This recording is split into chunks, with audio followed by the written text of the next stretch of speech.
Bonjour, merci pour l'invitation à participer à ce bel événement à Luxe Expo The Box, à ce salon Home.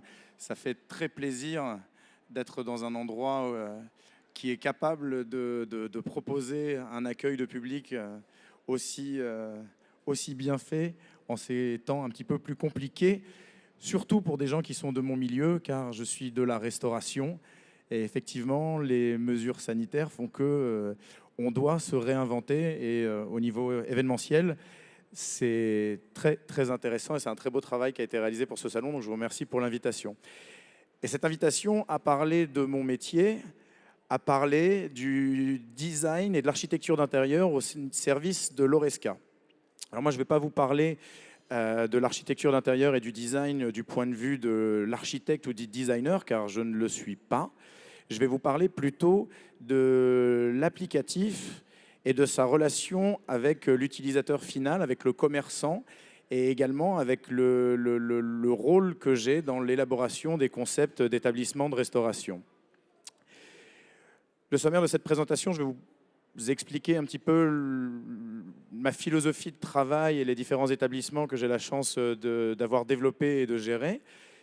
Je vais vous parler aussi de cette approche très très importante quand on parle d'aménagement, d'espace et de design, qui est l'analyse et la compréhension du lieu, car épouser un lieu, c'est le meilleur moyen de créer ensuite un concept cohérent et qui fonctionnera, car étant un commerçant, ce qui m'intéresse avant tout, ce n'est pas uniquement l'art pour l'art, mais c'est bien évidemment l'efficacité commerciale et la performance et la qualité du lieu qui va être créé. Ensuite, dans ma façon de travailler, c'est de développer et de créer une équipe projet pour la création de ce lieu et de ce concept. Et je suis très attaché à ce que j'appelle une approche holistique, car je vous expliquerai un petit peu mon cursus. Je pense qu'on ne peut pas avoir uniquement un regard de travail concernant uniquement le design, uniquement la cuisine, uniquement l'identité, mais il faut véritablement penser et analyser et pondérer chacun des points d'élaboration du projet pour pouvoir en assurer le succès. Et également, un quatrième point, et là on va toucher un petit peu plus au dur, je vais dire, de la matière de l'architecture d'intérieur et du design, au poids des détails, avec ce que j'appelle les différents niveaux d'expérience. Donc les établissements que j'ai eu la chance de créer et que j'ai la chance de gérer encore aujourd'hui, peut-être vous les connaissez. Néanmoins, dans ma philosophie de travail, il faut se rappeler ce que veut dire l'hospitalité. L'hospitalité, c'est l'accueil, c'est accueillir des gens, c'est leur proposer une expérience, quelle qu'elle soit. Que ce soit pour prendre un café, que ce soit pour un déjeuner d'affaires, que ce soit pour un dîner amoureux, un anniversaire, un mariage, quel que soit, c'est une expérience. Le lieu qui va être l'écrin de cette expérience, il se doit d'avoir une identité forte. Sinon, quelle est votre différenciation commerciale et votre avantage, parce qu'il faut savoir parler aussi comme un commerçant et comme un commercial, quel est votre avantage concurrentiel? Pourquoi venir dans tel établissement plutôt que dans tel établissement? Il doit avoir une identité forte.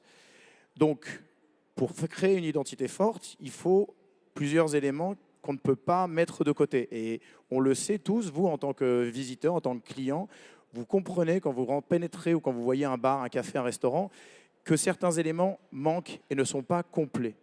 Donc, il y a bien évidemment le nom de l'établissement qui est très important. On commence un petit peu par là.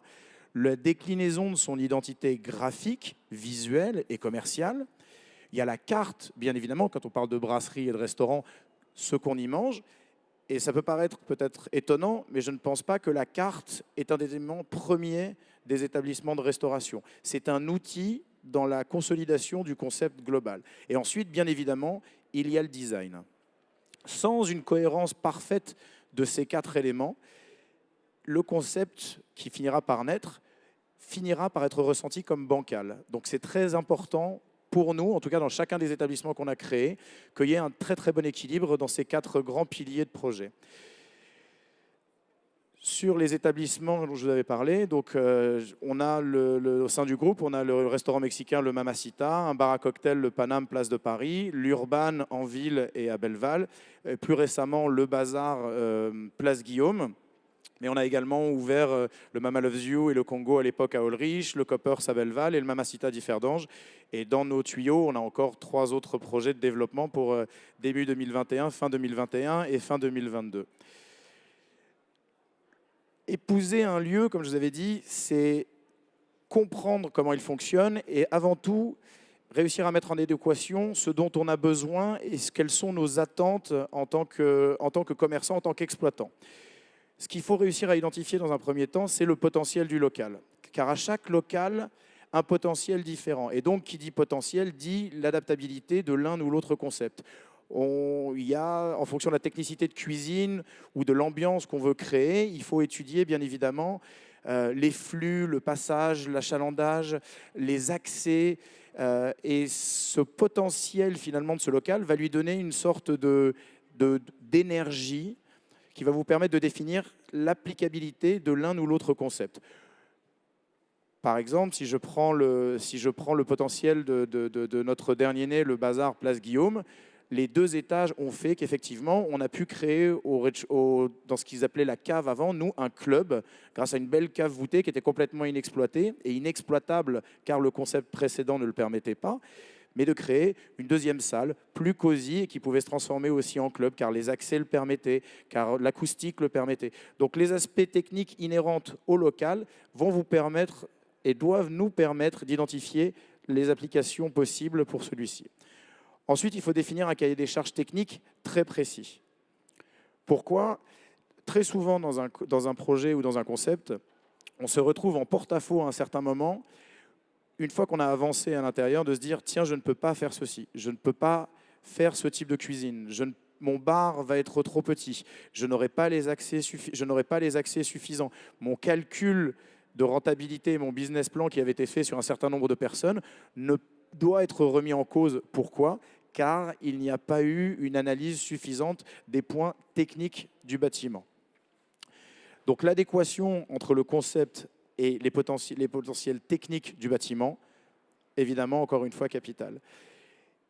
Et il faut évidemment définir les limites du projet. Les limites du projet, elles sont sur le bâtiment, comme je viens de dire, mais elles nous sont aussi propres. Car si vous parlez à un architecte, ou si vous parlez à un designer, ou si vous parlez à un artisan, tout est possible. Évidemment, tout est possible, mais ça dépend fondamentalement de 2 choses, le facteur temps et le facteur financier, donc le budget.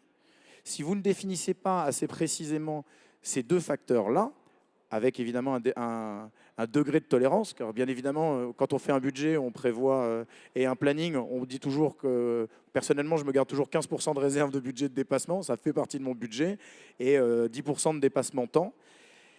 Si vous n'avez pas ces limites, vous n'arriverez pas à vous cadrer également. Et c'est très, très important dans le projet, car le manque de cadre va faire en sorte qu'on est capable de se perdre à un certain moment dans le déploiement du projet. Le potentiel de local, comme je vous avais dit, c'est les flux de clientèle, les passages, les surfaces commerciales et annexes. Très important. On n'étudie pas et on ne screen pas, on n'analyse pas la pertinence et l'adéquation d'un local, bonjour jeune homme, uniquement sur les surfaces disponibles à l'exploitation commerciale pure, c'est-à-dire cela où on va faire de la vente. La partie technique est capitale. Est-ce que les cuisines, les transitions seront suffisantes ? Car si j'ai la capacité d'accueillir 100 personnes, mais que ma cuisine ne me permet de ne faire du découvert que pour 30, forcément, encore une fois, le business plan est caduc, donc vous avez choisi le mauvais local ou alors le mauvais concept. L'analyse des surfaces annexes et techniques est très très importante également. Il faut, pour le point d'entrée, vraiment prendre dans son ensemble le local.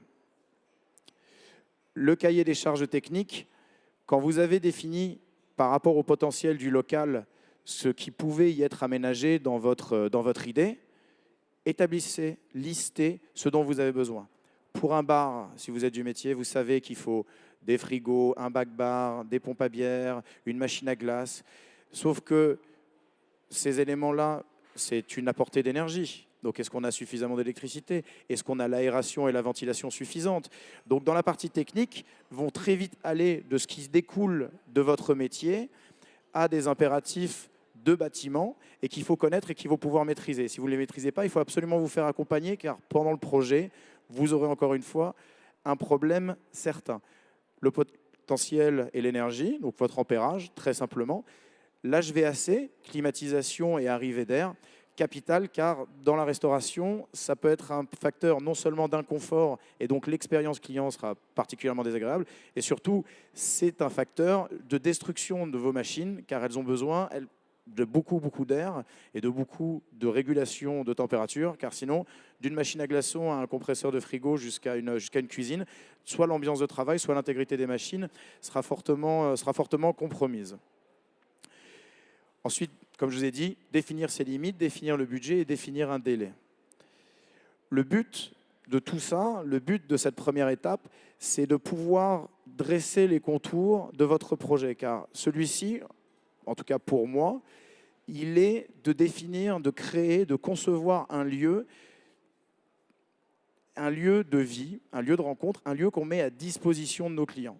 Le but de notre métier, c'est l'expérience client. Donc, une fois qu'on a fait cette partie qui est un petit peu dure et un petit peu rébarbative mais nécessaire, on s'entoure évidemment d'une équipe. Et ça, c'est, encore une fois, c'est ma façon de travailler, c'est notre façon de travailler. Donc, j'aime cette idée d'équipe holistique.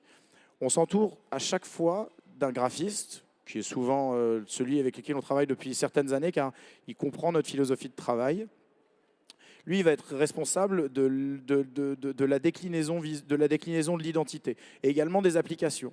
Car un lieu, si on crée une équipe holistique, c'est pour le définir aussi dans son ensemble, jusque dans ses moindres détails. Car l'expérience client, elle se retrouve jusque dans les moindres détails. Dans la façon dont on va faire nos menus, dont on les conçoit, jusque dans l'ergonomie des sièges, le matériau des tables, la luminosité. Mais j'y reviendrai tout à l'heure dans ce qui est l'expérience.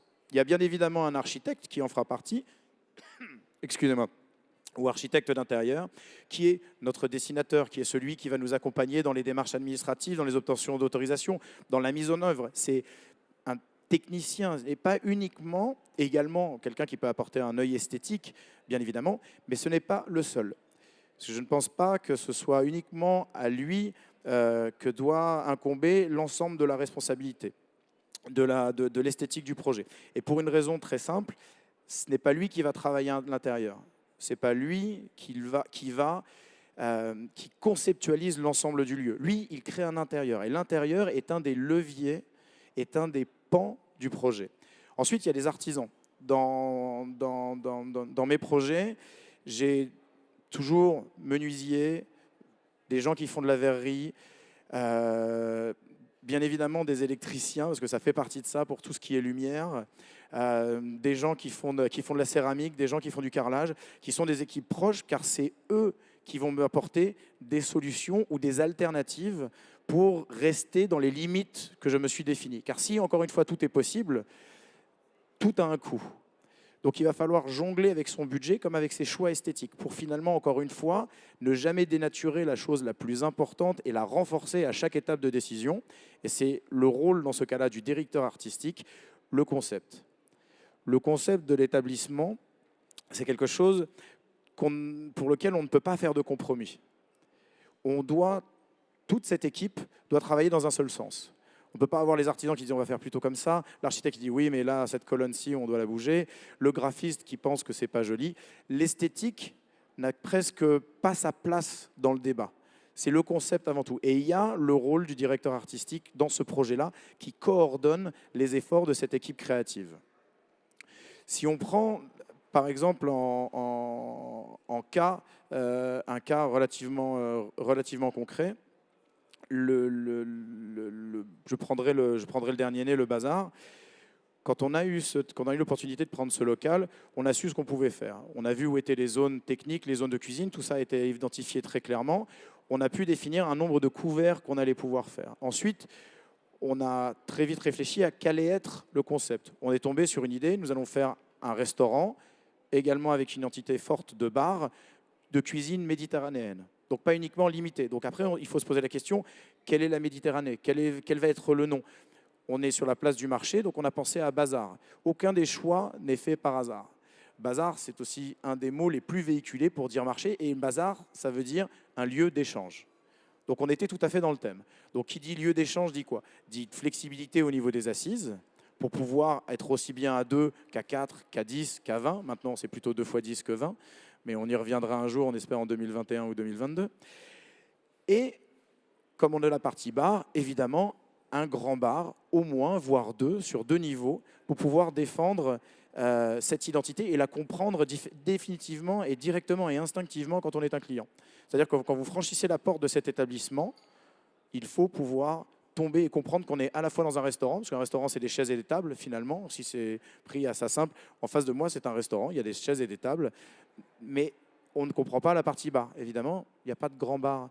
Quand vous rentrez dans le bazar, vous verrez, il y a un très grand bar qui fait 12 mètres de longueur en mètres linéaires, donc c'est assez long.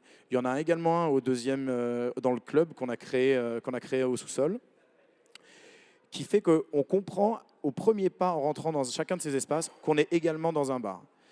Ensuite, quand on parle de Méditerranée, on cherche à réfléchir quels sont les codes, qu'est-ce qu'on veut donner comme impression, comme expérience à notre clientèle. Donc on travaille directement sur la matérialité.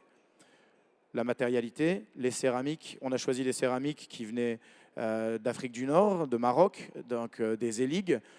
Alors évidemment, pareil, encore une fois, nous, dans notre limite de budget, les éligues, c'est magnifique. Si on fait toute la pièce sans éligues, malheureusement, j'ai plus le moyen d'acheter des chaises. Donc on a choisi des points qui vont nous permettre de faire ces références-là. Le tapissage du bar. On veut donner une expérience de bazar et de mélange. Donc on a choisi une quinzaine, je crois, de motifs imprimés différents pour donner, néanmoins de manière très homogène visuellement, un esprit de mélange et d'échange. La carte, bien évidemment, l'application, l'olivier qui est à l'arrière du logo, je crois qu'on le voit ici, à cet endroit-là, ici, la création du bazar. On voulait rester également dans les codes du lieu. Pour ceux qui connaissent la Maison Lassner, c'est probablement une des plus belles bâtisses de la ville de Luxembourg, donc avec une façade classée, avec des magnifiques céramiques art déco dans un vert soutenu, du crème, du beige, du noir. Donc nous, ce code couleur, on voulait le garder de l'extérieur pour le ramener à l'intérieur. Ce qu'il nous fallait trouver comme levier, c'était de le décliner pour répondre justement à nos codes d'un endroit, bar, restaurant méditerranéen. Et on retrouve dans notre logo, finalement, l'ensemble des éléments qu'on a en façade. Alors, je ne vous ai pas fait de photos car je suis plus fort pour les cocktails, les bars et les intérieurs que pour les présentations PowerPoint. Je suis absolument désolé. Mais je vous invite du coup à aller regarder ça au 46 Place Guillaume. Les artisans, eux, nous ont permis de travailler et de trouver des solutions pour justement la création du bar central. Notre local, il y avait un escalier présent pour relier les 2 niveaux, mais il est entouré de colonnes qui sont les colonnes de soutien de l'ensemble du bâtiment et des 5 étages qui sont au-dessus. Donc soit on les gardait et on avait l'impression de rentrer dans de grandes colonnes et qui nous embêtaient, soit on trouvait un moyen, non pas de les cacher, mais de les montrer d'autant plus. Dans notre approche et dans mon approche, et l'approche qu'on a développée justement avec cette équipe holistique, c'est de ne pas essayer de cacher les choses, car on dénature un petit peu l'énergie et l'intérieur du local. Ce que vous ne pouvez pas cacher et qui est votre ennemi, faites-en votre ami et montrez-le d'autant plus. Donc ces colonnes, on a décidé de les montrer. On a décidé d'en faire un élément central de notre bar en les épaississant, en les faisant monter en tulipes, en s'en servant, en faisant un plafond décroché qui ont permis de structurer l'espace. Si on avait dû les changer, les déplacer, en budget évidemment c'était possible, mais ça aurait été infiniment coûteux. D'où l'intérêt, encore une fois, je reviens là-dessus, de définir ses propres limites pour trouver des solutions. Car cet ensemble de questions qu'on fait pour créer cette expérience client, elle se traduit justement dans le poids des détails. Car même si on trouve des solutions relativement faciles ou peu chères ou peu coûtantes pour l'une ou l'autre chose, il n'y a pas de question qui doit être éludée.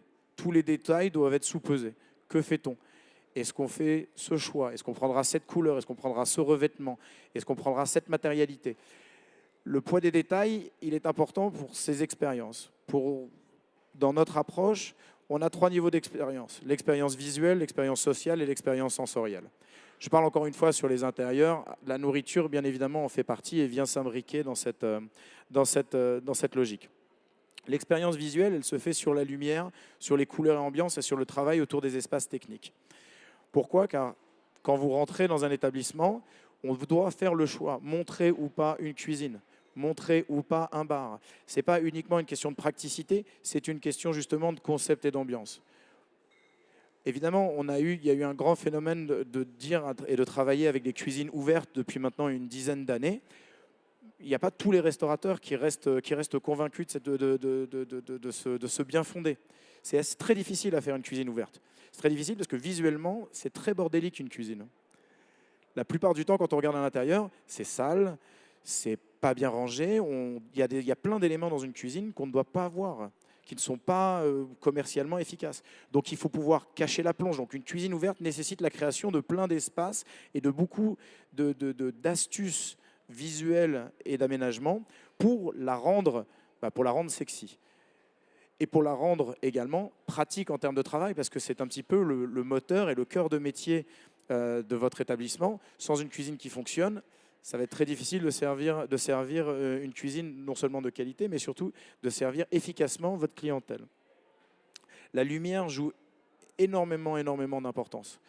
Alors, c'est pas peu de le dire, nous, on est accompagnés très souvent non pas par des gens qui sont des experts de la lumière, mais par des représentants de différentes marques de luminaires et qui nous proposent des solutions. En termes de budget, c'est un poste que moi j'affectionne beaucoup. Enfin, quand je dis affectionne, c'est un poste sur lequel je passe énormément de temps parce qu'il y a une très très grosse marge de manœuvre d'économie de budget ou d'explosion de budget. L'important, c'est de trouver l'éclairage qui convient à tel endroit. Donc, pour pouvoir jouer dessus, autant les multiplier. On a tendance à beaucoup privilégier des éclairages doux, bien évidemment, des éclairages chaleureux, des éclairages qui sont adaptables en fonction du jour, en fonction de l'heure du jour et de la nuit. Parce qu'encore une fois, le lieu doit pouvoir s'adapter à l'expérience. Et l'expérience, quand on vient prendre un petit déjeuner à 8 h du matin, on n'est pas tout à fait dans le même état d'esprit que quand on vient à 11 h 30 pour un gin tonic. Après, on peut prendre aussi un gin tonic à 8 h 30, mais ça, c'est pas tout le monde, hein, c'est le moins de gens. Ensuite, il y a l'expérience sociale. L'expérience sociale, c'est comment on s'approprie le lieu pour se retrouver et pour y passer un moment. Donc, l'ambiance sonore est très, très importante. Et l'ambiance sonore, elle est la qualité de l'acoustique de votre établissement et du projet, au niveau de son rendu final, elle va forcément dépendre de vos choix d'aménagement.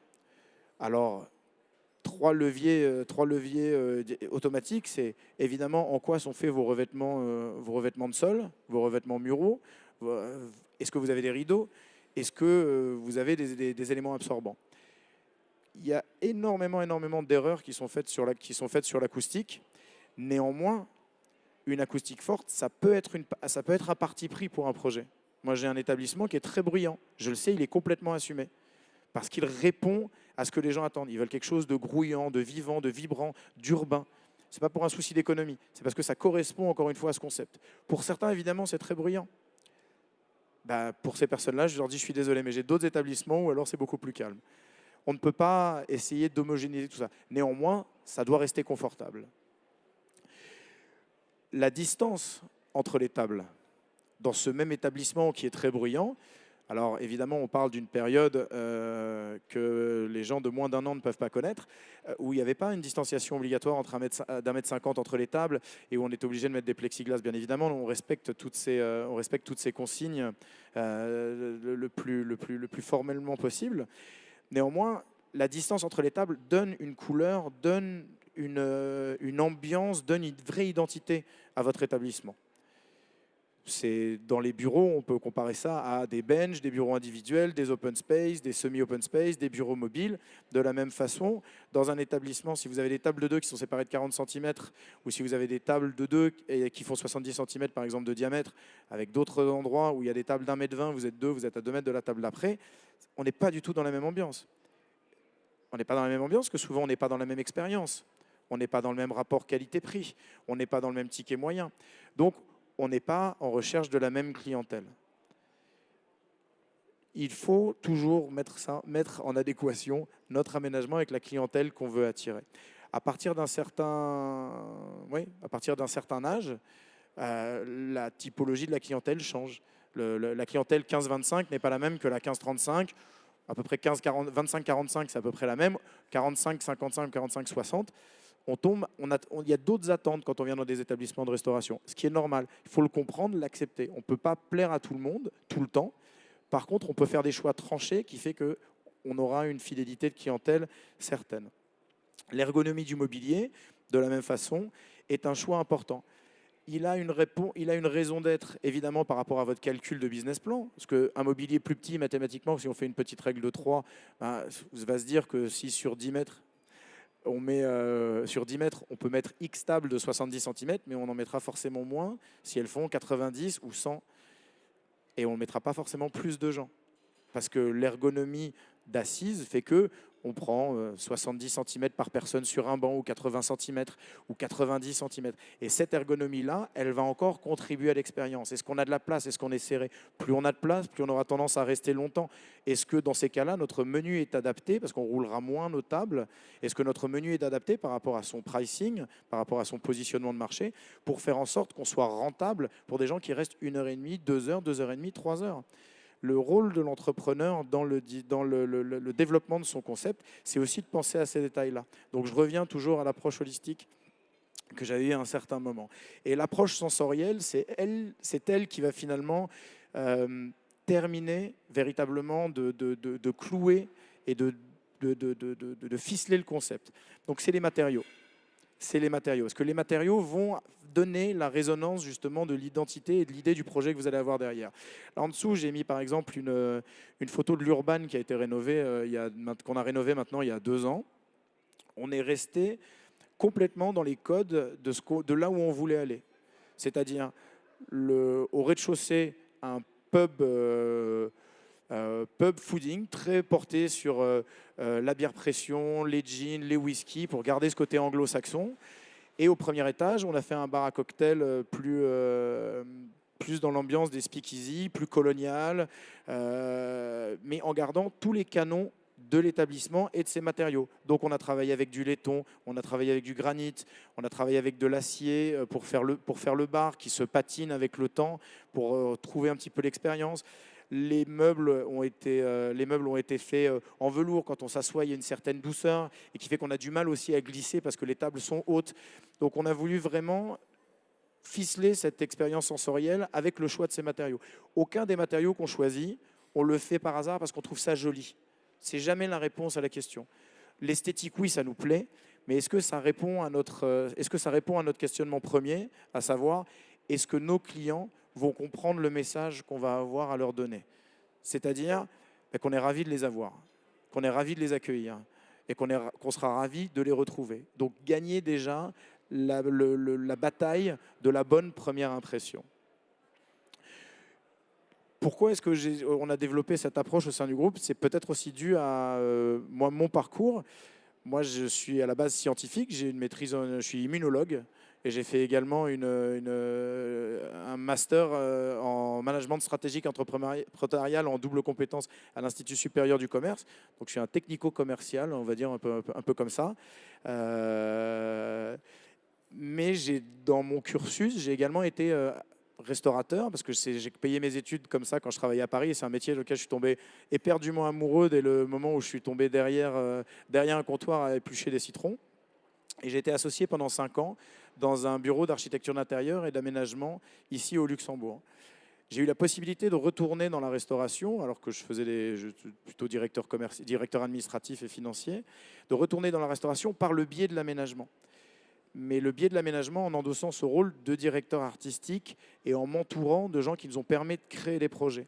Alors, je n'ai pas la prétention qu'on a réinventé la roue. Néanmoins, j'ai la certitude de penser que les projets qu'on fait sont pensés dans leurs moindres détails. Qu'ils plaisent ou qu'ils ne plaisent pas, ça c'est autre chose, mais ça s'appelle prendre un parti. Et aujourd'hui, plus que jamais, la restauration a besoin de concepts forts. A besoin de concepts forts pour vous convaincre, vous, d'y venir, d'y revenir et de pouvoir se différencier par rapport à d'autres offres de restauration. Car l'hospitalité, ce n'est pas juste manger. On peut rester 5 jours sans manger, 3 jours sans boire. Moi, personnellement, au bout d'une demi-heure, j'ai un petit peu soif, mais ça, c'est dû aussi un peu à mon métier. Néanmoins, si vous venez dans un établissement de restauration, il faut qu'on vous donne la bonne raison d'y venir. Je vous ai expliqué un petit peu notre façon de penser et par rapport à l'architecture d'intérieur et au design, pour nous, le design, c'est une solution. C'est une solution à cette équation et c'est une boîte à outils absolument formidable pour définir et ficeler un concept unique et qui est aussi unique que ce que vous y amenez, c'est-à-dire le moment que vous souhaitez partager avec nous, nos établissements et nos équipes. Voilà, c'est la façon de penser. Je vous remercie. Si vous avez des questions, je vous en prie.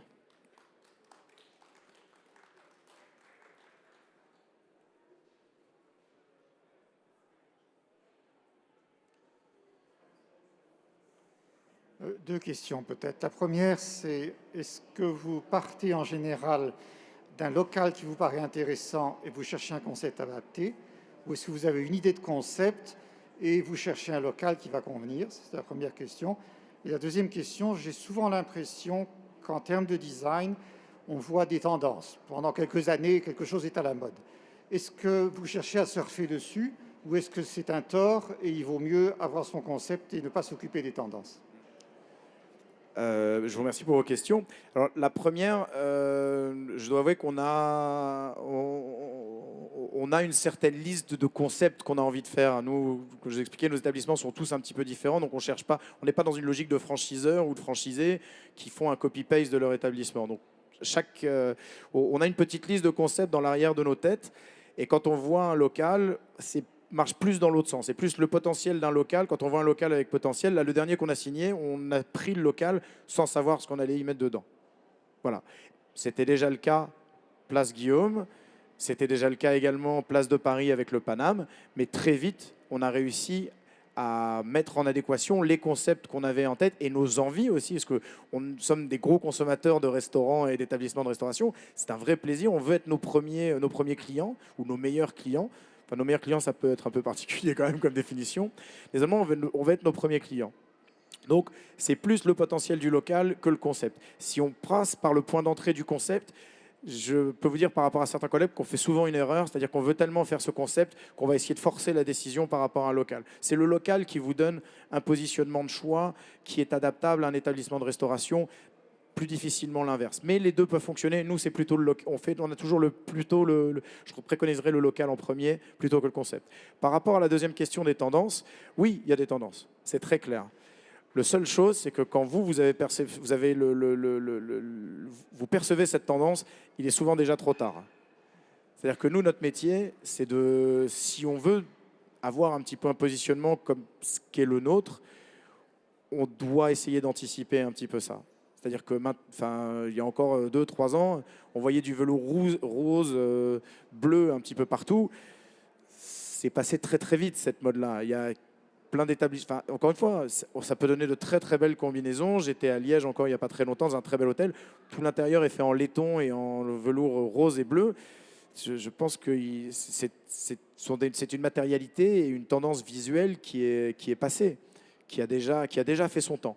Donc le risque de suivre une tendance et le risque d'être à la mode, c'est d'être démodé à partir du moment où on les a embrassés. Donc l'idée est de non pas surfer sur les tendances, mais de les comprendre et ainsi de pouvoir se les approprier pour créer un endroit qui donne l'impression d'avoir toujours existé et qui sera intemporel. Ça peut paraître un petit peu idiot, mais si on vise la modernité si on veut être hyper hype, pour utiliser un double H, l'hyper hypability, ça va faire en sorte qu'il faut être prêt à changer dans 4 ou 5 ans. Parce que si votre positionnement, c'est la hype, c'est la tendance la plus pointue, sachez que vous ne le serez plus par définition très rapidement. Donc c'est pour ça que j'aurais tendance, et nous on a tendance, à positionner le curseur évidemment dans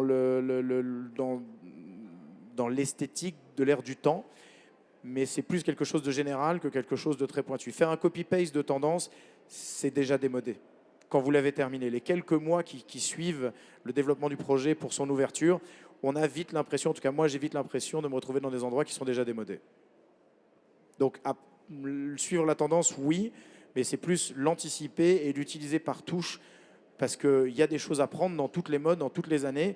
Pour notre dernier projet, par exemple, le premier restaurant que j'ai fait, mon cahier des charges, parce que j'étais très serré en budget, j'ai fait tout en gris, mais tout était gris. Il y avait juste un fil en néon qui traversait la pizzeria et 2 éléments de couleur, une grande table pour 8 personnes à l'entrée et la vitre de cuisine qui était de couleur framboise. Mais tout le reste était gris. Un parti pris. Alors évidemment, certaines personnes se sont lassées relativement vite, mais néanmoins, ça n'apportait aucune tendance.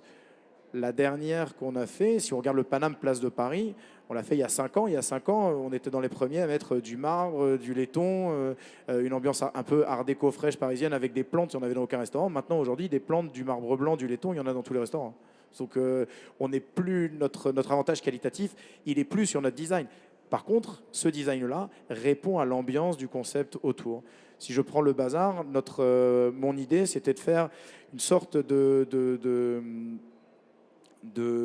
fresh 50s colonial. Voilà, pour le toucher. Donc, beaucoup d'imprimés, le retour du rotin, du canage, qu'on a utilisé dans des arches et beaucoup de couleurs qui sont un petit peu plus vives, des ventilateurs, des choses comme ça, pour donner ce rendu chaleureux.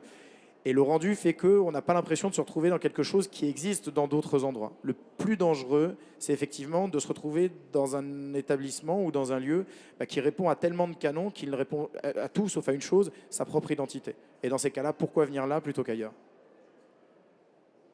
Voilà, j'espère que j'ai répondu à votre question. Oui, ça complète très bien. Il y a un seul point sur lequel vous n'avez pas beaucoup parlé, c'est l'importance de la carte.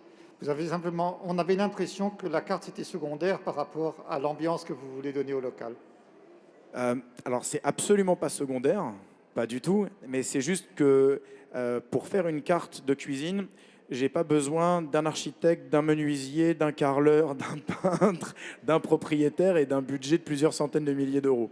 C'est-à-dire que la carte, on sait où on va aller et on peut la faire. C'est-à-dire, si aujourd'hui, là, j'ai 5 établissements de restauration, 6, pardon, si je dois changer mes cartes, en une semaine, je peux changer toutes mes cartes et je peux changer de concept quasi complètement. Alors c'est sûr que la technicité des appareils de cuisine qui sont présents dans les différents établissements font que je ne peux pas faire de kebab, par exemple, ou de rôtisserie, là où j'ai pas ces équipements. Néanmoins, la carte, elle se développe autant. Mais elle est très importante. C'est-à-dire qu'il faut savoir qu'une carte, c'est pas juste des plats, c'est une architecture. C'est un autre levier finalement de vente. Il faut amener de manière intuitive les clients à découvrir et à faire des choix. Parfois un peu plus audacieux, parfois un peu plus facile, mais il faut répondre à leurs attentes. Donc la carte n'est bien évidemment pas secondaire, mais la carte, quelle que soit la qualité de la carte, s'il n'y a pas tout ce qui est autour, pour nous, ça devient très difficile. Parce que dans ces cas-là, vous n'êtes plus un restaurateur, mais vous êtes un chef de cuisine. Et moi, je ne suis pas chef de cuisine. Moi, je suis restaurateur. J'emploie des chefs de cuisine que j'admire, que j'apprécie, avec lesquels je travaille de manière très étroite, quand j'ai aussi travaillé en cuisine. Seulement, on vient dans nos établissements pour la cuisine aussi et pas seulement. Donc, elle doit trouver sa place, la carte, bien évidemment, mais tout au sein de ces 4 piliers que je vous ai présentés tout à l'heure. Merci. Si quelqu'un d'autre a une question, sinon... Non? Eh bien, écoutez, alors je vous remercie beaucoup. Je vous souhaite une très bonne journée, un très bon week-end. Il fait beau. Merci. Et à très bientôt. Au revoir.